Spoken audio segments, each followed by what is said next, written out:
अतिरेक्याला कुठलाही धर्म नसतो असं मी बोललो। त्या वक्तव्यावर विजय वडेट्टीवारांचं स्पष्टीकरण आहे। स्वतःचं अपयश लपवण्याकरता सरकार मला लक्ष्य करतंय असं वडेट्टीवार म्हणतायत।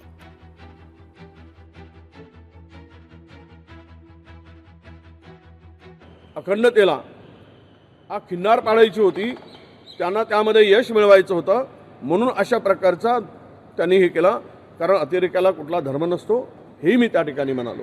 हा हल्ला भारतावरचा हल्ला होता म्हणून शिकवून पाठवलं, कारण 26 वर्षानंतर पर्यटकावर झालेला हल्ला आहे। सरकारचं अपयश लपवण्यासाठी हे उलट त्याला त्या पद्धतीनं म्हणून दाखवून काहीतरी संभ्रम निर्माण करण्याचं काम होऊ नये, माझी भूमिका ही स्पष्ट होती।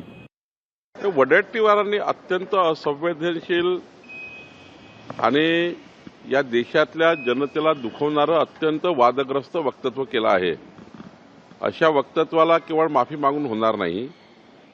खरं तर बेजबाबदार स्टेटमेंट करायचे, समाजाचे मन दुखवायचे, वस्तुस्थितीचा अभ्यास करायचा नाही, मीडियाचा स्पेस घेण्याकरता बोलायचं।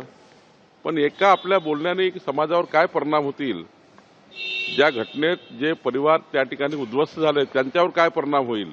खरं तर काँग्रेस पार्टीचा खरा चेहरा आणि खऱ्या अर्थाने यांच्या देशाबद्दलच्या भावना आणि व्यक्तीबद्दलच्या भावना यातून दिसतं।